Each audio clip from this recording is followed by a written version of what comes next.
allá van. Bienvenidos, señores, a este hermoso y único canal. Mi nombre es Cruz Villarreta y soy contador público nacional. Desde el momento en el que nosotros ingresamos en el sistema educativo, ya sea en cualquier país, lo primero que comenzamos a absorber es la historia y vida de aquellos que son nuestros próceres nacionales, aquellos los cuales generan y guían nuestros destinos a través de la historia.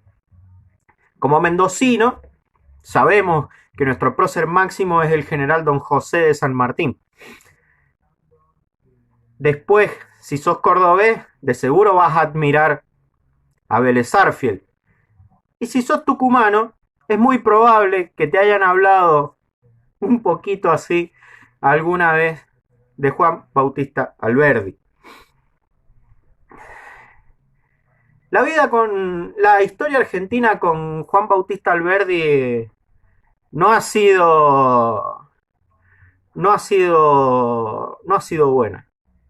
La historia argentina le ha dejado un lugar muy relegado a Juan Bautista Alberdi, cuando en realidad él es el padre de nuestra Constitución. Y la realidad es que en nuestros anales de historia hablamos muy poco de él. Desde que comenzamos a circular nuestra vida educativa en el jardín de infante, o ahora el prejardín, el natal, la guardería y la madre que lo parió, de Juan Bautista Alberdi no escuchamos ni sabemos nada. La realidad es que fue un político argentino muy importante, aún que parte de su vida la tuvo que vivir en el extranjero por sus ideas. Pero, ¿quién era realmente Juan Bautista Alberdi? Juan Bautista Alberdi fue un político, jurisconsulto y escritor argentino, nacido en Tucumán el 29 de agosto de 1810. Prácticamente nació con la patria. Murió en Francia, en Saine, cerca de París, el 19 de junio de 1884. Residió desde muy joven en Buenos Aires, ciudad en la que desarrolló una importante actividad política, cultural y social. Hijo de doña Josefa Rosa Araos de Valderrama, quien murió en el parto, lo cual deja que Juan Bautista Alberdi quede a cargo de su padre, don Salvador Alberdi. A los 11 años pierde a su padre, y sus hermanos Felipe y Tránsita se hicieron cargo de él. Gestionaron entonces una beca para que pudiera estudiar en Buenos Aires. En 1824, con 14 años, llegó a Buenos Aires e ingresó en el Colegio de Ciencias Morales. Tenía como compañeros a Vicente Fidel López, Antonio Wilde y Miguel Cané. No soportaba el régimen disciplinario del colegio, que incluía encierro y castigos corporales, y le pidió a su hermano Felipe que lo sacara. Dejó momentáneamente los estudios formales, pero no la lectura de pensadores europeos, mientras trabajaba como empleado en una tienda. Leía apasionadamente a Rousseau, estudiaba música, componía y daba conciertos de guitarra, flauta y piano para sus amigos. Cuando hoy en día te dicen que necesitas obligatoriamente ir a la universidad, al secundario o a la primaria para ser alguien, creo que Juan Bautista Alberdi te está demostrando que en el 1800 solamente con saber leer y escribir ya tenía suficiente para poder llegar y avanzar en la vida, quien sin formar parte del sistema educativo se educaba a sí mismo. En 1831 retomó sus estudios, ingresó a la Universidad de Buenos Aires en la carrera de leyes, pero no abandonó sus gustos musicales.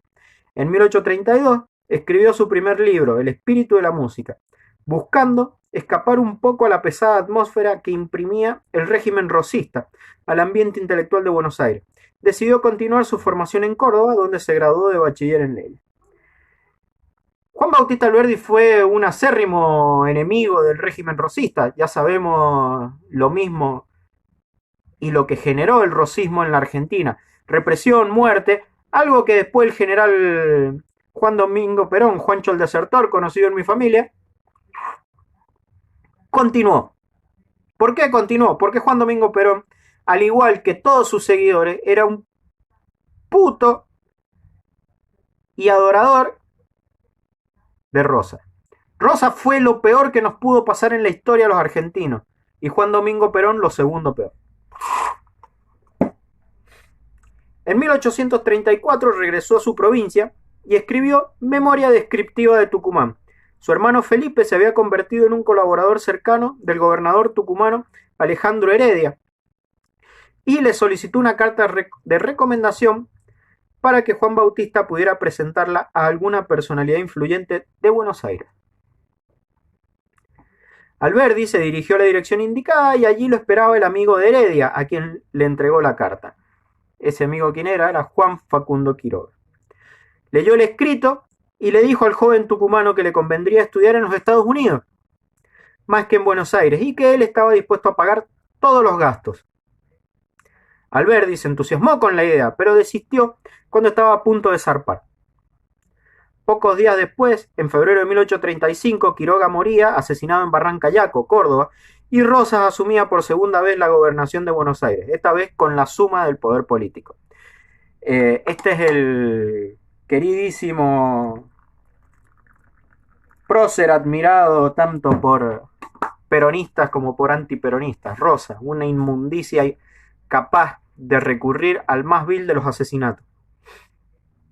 Participó en la fundación del Salón Literario y la Asociación de Mayo junto a Juan María Gutiérrez y Esteban Echeverría, quien lo fundara el 23 de agosto de 1835. En 1837 Alberdi publicó una de sus obras más importantes, Fragmento preliminar al estudio del derecho, donde hacía un diagnóstico de la situación nacional y sus posibles soluciones. El texto fue duramente criticado por los antirrosistas exiliados en Montevideo, porque si bien atacaba duramente al despotismo, no hacía ninguna referencia a Rosas. Qué raro lo argentino, que no haya poronga que nos encaje, ¿eh? Por entonces, Alberdi alquilaba una habitación junto a Juan María Gutiérrez en la casa de Mariquita Sánchez de Thompson.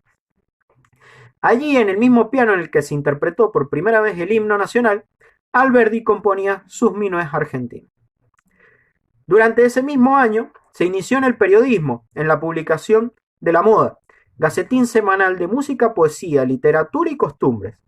Aparecieron 23 números, y en sus artículos Alberdi, que firmaba bajo el seudónimo de Figarillo, intentando burlar a la censura del rosismo, deslizaba frases como esta: los clamores cotidianos de la tiranía no podrán contra los progresos fatales de la libertad. En junio de 1838, junto a Esteban Echeverría y Juan María Gutiérrez, funda la Asociación de la Joven Generación Argentina, siguiendo el modelo de las asociaciones románticas y revolucionarias de Europa. Este grupo de intelectuales pasará a la historia como la generación del 37. Ya vamos a hablar en algún momento de ello. La Mazorca, la policía secreta de Rosas, comenzó a vigilar. La Mazorca, ¿te suena? La AAA en los 70, la peronista también. Comenzó a vigilar de cerca las actividades de la asociación y comenzó la persecución. Alberdi optó por exiliarse en Uruguay, dejando en Buenos Aires un hijo recién nacido y varios amores inconclusos. Llegó a Montevideo en noviembre de 1838. Allí se dedicará al periodismo político, colaborando en diversas publicaciones antirrosistas como El Grito Argentino y Muera Rosas. De ese periodo son también sus obras de teatro La Revolución de Mayo y El Gigante Amapolas, una sátira sobre Rosas y los caudillos de la Guerra Civil. En mayo de 1843 partió con Juan María Gutiérrez hacia Génova, pero con destino final París, la meca de todos los románticos de la época. Llegó a París en septiembre y visitó al general San Martín, con quien mantuvo 2 prolongadas entrevistas. Quedó muy impresionado por la sencillez y la vitalidad del viejo general, que lo abrumó con preguntas sobre la patria. A fines de 1843 decidió regresar a América para radicarse, como Sarmiento, en Chile. A su paso por Río de Janeiro, intentó infructuosamente entrevistar a Rivadavia. Alberdi vivirá durante 17 años en Chile, la mayor parte del tiempo en Valparaíso, donde trabajará como abogado y ejercerá el periodismo. En uno de sus artículos publicados en El Comercio de Valparaíso dirá: los Estados Unidos no pelean por glorias ni laureles, pelean por ventajas, buscan mercados y quieren espacio en el sur. El principio político de los Estados Unidos es expansivo y conquistador. Al enterarse del triunfo de Urquiza sobre Rosas en la batalla de Caseros, el 3 de febrero de 1852 escribió en pocas semanas de trabajo afiebrado una de sus obras más importantes, Bases y punto de partida para la organización política de la República Argentina, que publicó en mayo de ese año en Chile y reeditó en julio, acompañándola de un proyecto de constitución. Se lo envió a Urquiza, quien le agradeció su aporte en estos términos. Su bien pensado libro es, a mi juicio, un medio de cooperación importantísimo. No ha podido ser escrito en una mejor oportunidad. La obra será una de las fuentes de nuestra Constitución, sancionada el 1 de mayo de 1853. Y los pelotudos de los argentinos, el 1 de mayo que festejamos, el Día del Trabajador. Más chotos no podemos ser, pero bueno. Así es como estamos hoy en día, otra vez de nuevo con el ejército en las calles. ¿Por qué? Porque los argentinos no entienden y siempre le dan al peronismo Bueno, me voy a dejar hinchar los huevos con el peronismo. Mientras que Sarmiento había abandonado Chile para sumarse al ejército grande de Urquiza, Alberdi permaneció en Valparaíso, atento a los problemas argentinos. Sarmiento regresó al poco tiempo desilusionado con Urquiza y acusando a Alberdi de ser su agente en Chile. Alberdi lo calificó de caudillo de la pluma y producto típico de la América despoblada, y se decidió a colaborar con el proyecto de la Confederación de Urquiza. El gobierno de Paraná lo nombró encargado de negocio de la Confederación Argentina ante los gobiernos de Francia, Inglaterra, el Vaticano y España. Antes de partir hacia su misión diplomática, escribió Sistema económico y rentístico de la Confederación Argentina y de la integridad argentina bajo todos los gobiernos. En ambos ensayos defendía las teorías liberales de Adam Smith y David Ricardo y se oponía al monopolio, al trabajo parasitario, abogando por una orden que garantizara al productor el fruto de sus esfuerzos y elevara el nivel de vida en general. El 15 de abril de 1855 partió finalmente hacia Europa. Pasó primero por los Estados Unidos, donde se entrevistó con el presidente Franklin Pierce, luego pasó a Londres, donde conoció a la reina Victoria y finalmente a París, donde se radicaría por 24 años. En 1858 se entrevistó en España con la reina Isabel II y consiguió el reconocimiento de la Confederación. El 17 de septiembre de 1861, Mitre derrotaba en Pavón a Urquiza y ponía fin al proyecto de la Confederación. Alberdi fue despedido por Mitre de su cargo y reemplazado por Mariano Balcarce. La situación de Alberdi no podía ser peor. Se le adeudaban 2 años de sueldo como embajador y el nuevo gobierno se negaba a pagárselo, y mucho menos a pagar su viaje de regreso. Comentó entonces, el mitrismo es el rosismo cambiado de traje. Tuvo que quedarse en París. Sus únicos y escasos ingresos provenían del alquiler de una propiedad en Chile. Al producirse la Guerra del Paraguay, Alberdi, como José Hernández y Guido Hispano, apoyó decididamente la causa paraguaya y acusó a Mitre de llevar adelante una guerra de la triple infamia contra un pueblo progresista y moderno. Escribirá entonces, si es verdad que la civilización de este siglo tiene por emblema las líneas de navegación por vapor, los telégrafos eléctricos, las fundiciones de metal, los astilleros y arsenales, los ferrocarriles, los nuevos misioneros de civilización salidos de Santiago del Estero, Catamarca, La Rioja, San Juan, etc., no solo no tienen en su hogar esas piezas de civilización para llevar al Paraguay, sino que irían a conocerlas de vista por la primera vez en su vida en el país salvaje de su cruzada civilizadora. En 1872, bajo la profunda impresión que le produjo la derrota paraguaya en el conflicto y sus secuelas en la población del país hermano, escribió El crimen de la guerra, donde dice, de la guerra es nacido el gobierno militar, que es gobierno de la fuerza sustituida a la justicia y al derecho como principio de autoridad.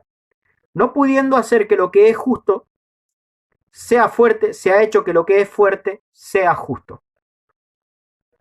Al concluir el mandato Mitre en 1868 asumió Sarmiento y las cosas no mejoraron para Alberdi, que debió seguir postergando su regreso. No podrá hacerlo hasta 1879, cuando una alianza entre Roca y Avellaneda lanzó la candidatura de Alberdi a diputado nacional. Llegó a Buenos Aires el 16 de septiembre de 1868. A poco de arribar, se le brindó una recepción de honor en la universidad en la que fue aclamado por los estudiantes. Por esos días se entrevistó con el presidente Avellaneda y con el ministro del Interior Domingo Faustino Sarmiento. Todo parece indicar que el encuentro fue cordial, en un clima de reconciliación. El diario El Nacional comentó: sus luchas tenaces y ardientes polémicas eran la de dos enamorados de una misma dama, nada menos que la patria. Tuvo una participación decisiva en los debates parlamentarios sobre la ley de federalización de Buenos Aires, que le dio finalmente una capital federal a la República. Cuando el nuevo presidente electo en 1880, Julio Argentino Roca, quiso que el Estado argentino publicase las obras completas de Alberdi, Mitre lanzó, desde las páginas de La Nación, una feroz campaña en contra del proyecto, que terminó por ser rechazado por los senadores, que también rechazaron su nombramiento como embajador en Francia. Cansado y un tanto humillado, decidió alejarse definitivamente del país. Partió rumbo a Francia el 3 de agosto de 1881, confesándole a un amigo: lo que más me aflige es la soledad. Murió en Neuilly-sur-Seine, cerca de París, el 19 de junio de 1884. Sus restos fueron repatriados en 1889 y descansan en el cementerio de la Recoleta. La vida de Juan Bautista Alberdi fue marcada por el exilio. Gran parte de su vida la pasó viviendo fuera de la Argentina, al igual que nuestro queridísimo general San Martín. Y creo que en la Argentina los verdaderos patriotas nunca pueden llegar a hacer historia dentro de nuestra propia patria. Juan Bautista Alberdi es una personalidad incomprendida, incluso hasta hoy en día, donde jóvenes de 25 años, 18 años, abrazan al socialismo como un ideal a seguir, cuando en realidad el socialismo lo que te pide y propone solamente es opresión. Dentro de las frases célebres que podemos llegar a leer de nuestro queridísimo Juan Bautista tenemos: la ignorancia no discierne, busca un tribuno y toma un tirano, la miseria no delibera, se vende. Alejar el sufragio de manos de la ignorancia y de la indigencia es asegurar la pureza y acierto de su ejercicio. Algunos dirán que es antidemocrático, pero la democracia tal como ha sido ejercida hasta ahora nos ha llevado a este triste destino. Y esa es la razón también por la cual hoy en día los gobiernos solamente buscan generar más pobreza e indigencia en un país en el cual la indigencia se vende. Recordemos a nuestro pueblo que la patria no es el suelo. Tenemos suelo hace 3 siglos y solo tenemos patria desde 1810. La patria es la libertad, es el orden, la riqueza, la civilización organizados en el suelo nativo, bajo su enseñanza y en su nombre. Los reyes de España nos enseñaron a odiar bajo el nombre de extranjero a todo el que no era español. Los libertadores de 1810, a su vez, nos enseñaron a detestar bajo el nombre de europeo a todo el que no había nacido en América. ¿Te suena un poquito eso? Hoy día no es ni español, ni extranjero, ni europeo. Hoy día es el norteamericano. Por supuesto, siempre que vos escuches a un anti-yanqui furioso hablar de cómo son los norteamericanos, acordate siempre que cuando las papas queman, al primer lugar que se van es Estados Unidos. La grandeza del vecino forma parte elemental e inviolable de la nuestra. Mejor frase que esa. La guerra empieza a ser un crimen desde que su empleo excede la necesidad estricta de salvar la propia existencia. La defensa se convierte en agresión, el derecho en crimen, desde que el tamaño del mal hecho por la necesidad de la defensa excede del tamaño del mal hecho por vía de agresión no provocada. Año 1982. Lo que los argentinos hicimos no era ético, tampoco justo, pero era necesario. Cuando se dice que la riqueza nace del trabajo, se entiende que del trabajo del hombre, pues trata la riqueza del hombre. Haced pasar el roto, el gaucho, el cholo, unidad elemental de nuestras masas populares, por todas las transformaciones del mejor sistema de instrucción. En 100 años No haréis de él un obrero inglés que trabaja, consuma, vive digna y confortablemente. Dad al Poder Ejecutivo todo el poder posible, pero dádselo por medio de una constitución. Lo peor del despotismo no es su dureza, sino su inconsecuencia, y solo la constitución es inmutable. En esta última frase vamos a hacer hincapié donde dice que solo la constitución es inmutable, donde tenemos y nos encontramos frente al problema, los argentinos, de que todo el tiempo nuestros déspotas, pues ya ni siquiera gobierno los podemos llamar, nuestros déspotas están todo el tiempo queriendo reformar nuestra constitución.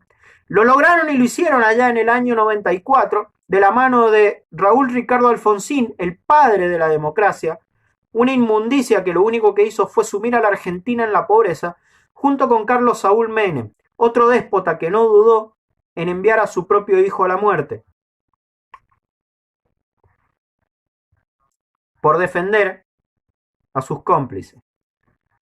La Argentina sufrió el mayor de sus ataques en el año 94, cuando reformamos la Constitución. De eso no vamos a volver, ni hoy, ni mañana, ni dentro de un siglo.